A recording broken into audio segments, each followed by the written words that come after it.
Hello everybody, welcome back to Mystery Monday. My name is Erin and I'm so excited that you came back for the second week of this series.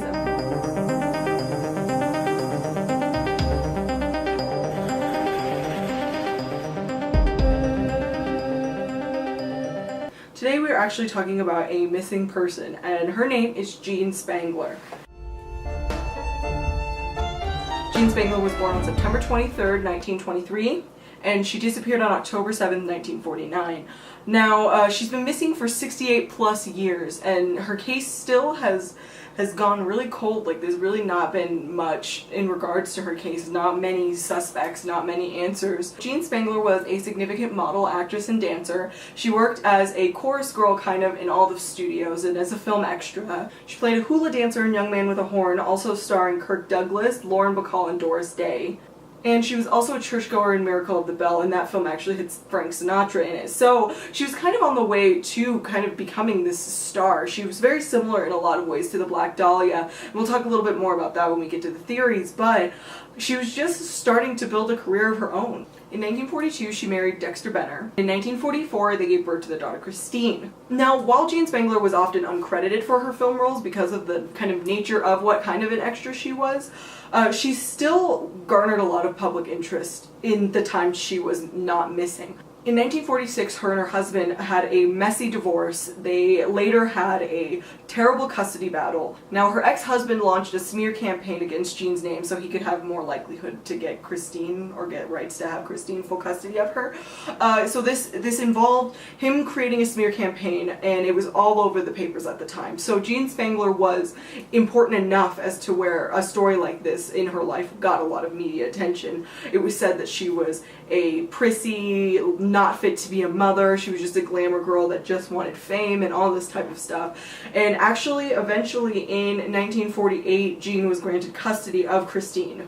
At the time of her disappearance, she was living with her mother in Florence, her daughter Christine, and her sister-in-law Sophie. I've seen conflicting sources as to whether or not her brother was living with them or if he was even alive at the time, so I'm not 100% sure if her brother was also in the picture or if he was dead. So we have this beautiful, amazing woman who is really succeeding despite all the odds and despite the hardships that her ex-husband put her through, the circumstances of where she was at, and I mean she's doing really good in Hollywood. Like it's not easy to be an extra in Hollywood, let alone one that has already garnered enough media attention to be on the front page of papers with things. But just seeing where she was at is just really, really tragic in a lot of ways.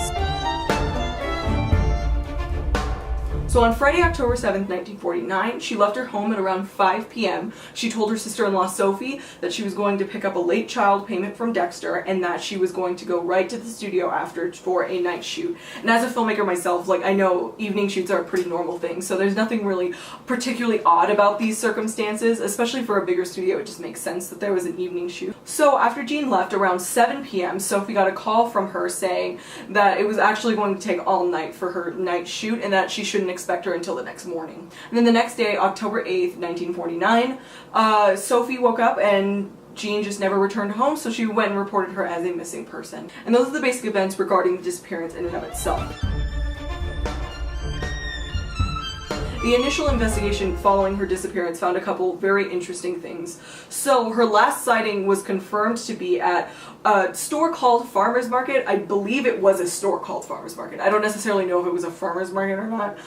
The woman who ran the store said that around 5 p.m. she saw Jean, and she was kind of browsing around and it looked as if she was waiting for somebody. Dexter Benner was also questioned following Jean's disappearance, and he actually said that it was a lie that she told and that he wasn't actually going to meet her that day for a late child support payment and that he hadn't seen her in a couple weeks or even talked to her in a couple weeks.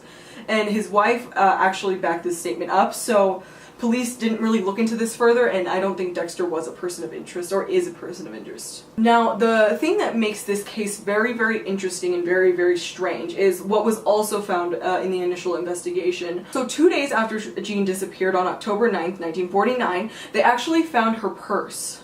It was found at the Ferndale entrance of Griffith Park.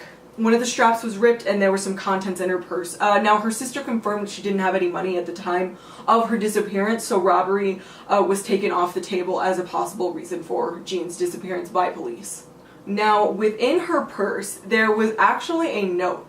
And to this day, they don't really have any information as to who the note was addressed to, or I guess what specific person the note was addressed to. So the note reads, "Kirk, can't wait any longer. Going to see Dr. Scott. It will work best this way while Mother is away." A couple things to note with the note.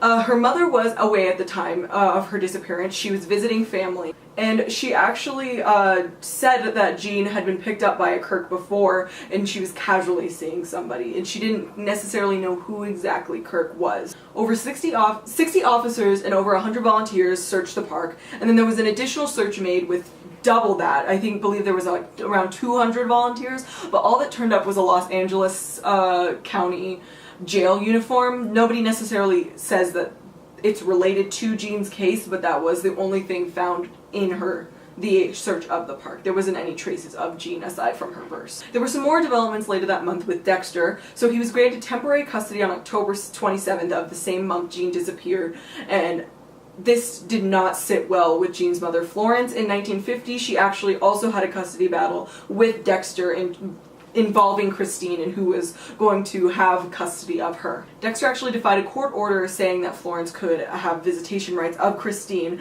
and instead of serving the 15-day jail sentence, he actually fled to Florida with Christine, and him and Christine never went back to Los Angeles. So they kind of just left Florence alone, and I guess like nobody went down to go get him for violating that, but okay. Now, Jean's mother passed away in the 90s, and it's really, really sad because, I mean, she just never knew what happened to her daughter, and she really held on to figuring out who hurt her daughter or what happened to her daughter for so long. She actually wrote a note in the 60s asking President Truman for help because the FBI was considering closing Jean's case and making it just cold. So, as of today, because of that letter Florence's mom wrote, the case is still active and open. I mean, Jean's been missing for 68 plus years. She's probably, even if she didn't go missing, she'd probably have passed away by now. So there's a lot of speculation in regards to her case and in regards to theories behind it. There's been a lot more time with this case in the media. There's been a lot of time there's a lot of distance, I suppose, between when the initial case was launched versus now. Jean Spangler's case is very, very theory heavy because, I mean, there's really no explanation, there's no evidence that came out other than the little I just told you. Like, there's not a ton out there in regards to what happened to Jean. So it's upsetting, but it also opens the door to a lot of theorists and a lot of, I guess, web sleuths, whether for good or for bad. The first theory involves Kirk Douglas. Now, he was a huge old Hollywood actor. He was in films like Paths of Glory and in films like Spartacus, and he was just a really notable figure at the time. Now, the Kirk on their note is theorized to have been Kirk Douglas. Jean had just acted with him in Young Man with a Horn. The film hadn't wrapped very close, the film had wrapped very close to her disappearance. So there was a lot of speculation in the media at the time surrounding whether or not Kirk Douglas was involved. Newspaper speculation began to grow when Kirk Douglas was actually interviewed by police on October 12th of 1949. And then Kirk Douglas actually eventually had to give a press conference, and in the press conference he stated that he knew her, he joked around on set with her, but that's really the extent of their relationship and that there wasn't really any more. The police didn't consider Kirk Douglas a person of interest after this, but it's just really interesting, and I'm actually surprised it didn't go further. They didn't go further with this thread because, I mean, it just seems like the strongest piece of evidence to me.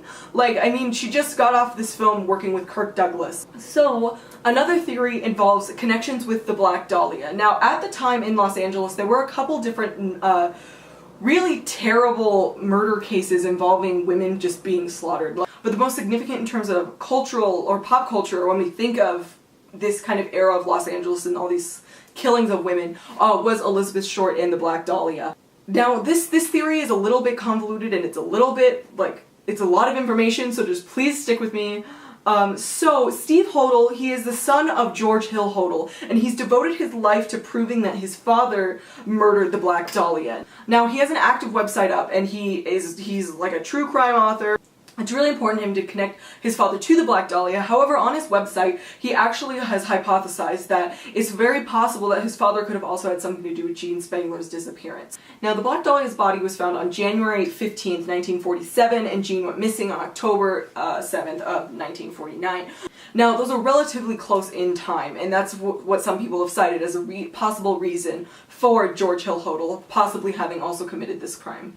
Now, the second kind of element of this theory has to do with a cadaver dog named Buster. A cadaver dog named Buster actually did a search of George Hodel's old residence, and he picked up cadaver scent in a couple different places. Now, this property is now owned by Lauren Prepon. You might have seen her in things like Orange is the New Black.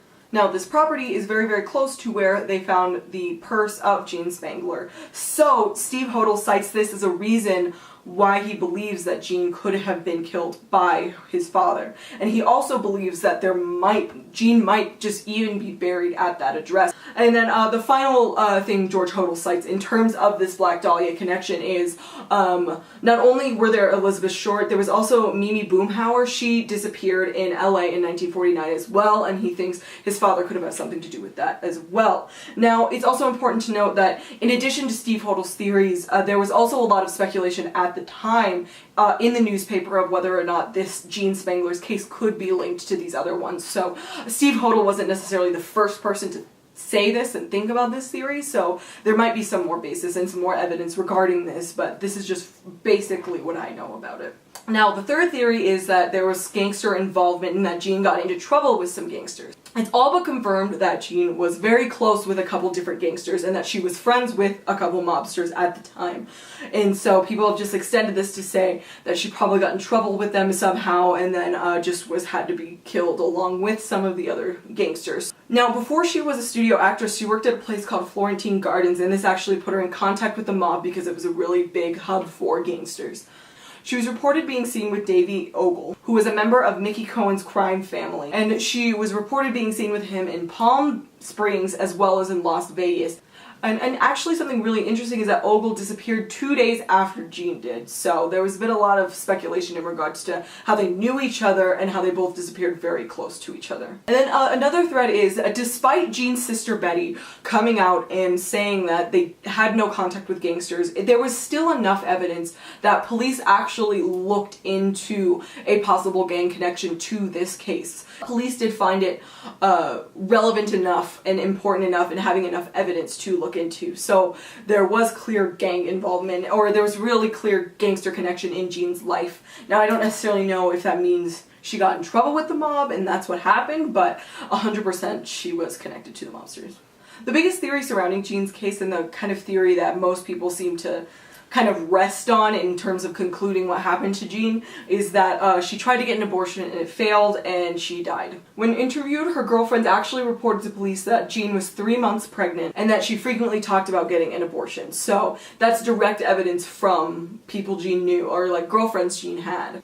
Now, the second piece of evidence is kind of like loose, but in the same areas where Jean hung out in, there were also talks of a man named Doc who actually performed abortions. He just kind of also happened to frequent the areas Jean did, so there's not necessarily any evidence as to say that she reached out to this person. It's just that they happen to frequent the same circles. Now, actually, also the police looked into this lead, but it fell cold, so yeah. The third kind of evidence for this theory is Jean's friend, Robert Cummings. He actually also was interviewed by police, and he mentioned that Jean was seeing somebody at the time, and that it wasn't serious, but she was really, really happy. So she didn't say anything about being pregnant to him, but she did say that she was seeing somebody, and that it could, so that could just kind of heighten the evidence from her girlfriends saying that she was 3 months pregnant at the time because she was seeing somebody. A fourth kind of thing that's cited for this is that abortion was illegal at the time, so Jean would have had to kind of find a black market area to do this, and that's very unsafe, and so it could have easily led to her death. So that's another thing that's cited with this theory. And kind of the final piece of evidence surrounding this theory comes from her note and comes from kind of just reasoning with her note. Now, her note did discuss going to see a Dr. Scott. The LAPD did go ahead and interview every Dr. Scott in the surrounding area. I'm not sure quite how far out they went, but they never quite found, or they never found they never found anything that would lead them to believe that the Dr. Scotts they were talking to was the one Jean was referencing in her note, and police had also theorized that she was going to the Dr. Scott in the note for an abortion. So in conclusion, this is just a really weird, sad, kind of unanswered case. Like, I honestly have no idea, because a couple of the theories make sense to me, but at the same time, like, I don't think all of them could be true. There's significant evidence for Kirk Douglas being involved. There's significant evidence regarding the gangsters being involved, or regarding her having an abortion and it going wrong. So, I mean, all of those things seem like they could be true, but all of them can't be true at the same time, I don't think. So it's really interesting to kind of reflect upon this case and think about it, and to see like just how sad it was, and how this woman who was kind of at the beginning of her life and the beginning of her career and the getting somewhere could just kind of lost it and disappeared off the face of the earth. So I hope you guys really liked the second episode of Mystery Monday. I had a great time researching it. I always love to talk about missing persons cases and kind of bring it to the forefront and bring awareness to it in my own life. So I'm really, in my everyday life, so to speak. So I'm just really excited to talk about it now and to kind of have an outlet for that. If you like the video, go ahead and give it a like and comment. What do you think happened to Jean? Let me know down below. There's a ton of different ways this could have gone. Thank you guys so much, and I will see you later this week with another video, and I will see you next week at the same time, same place, for Mystery Monday. Okay, thank you guys. Bye.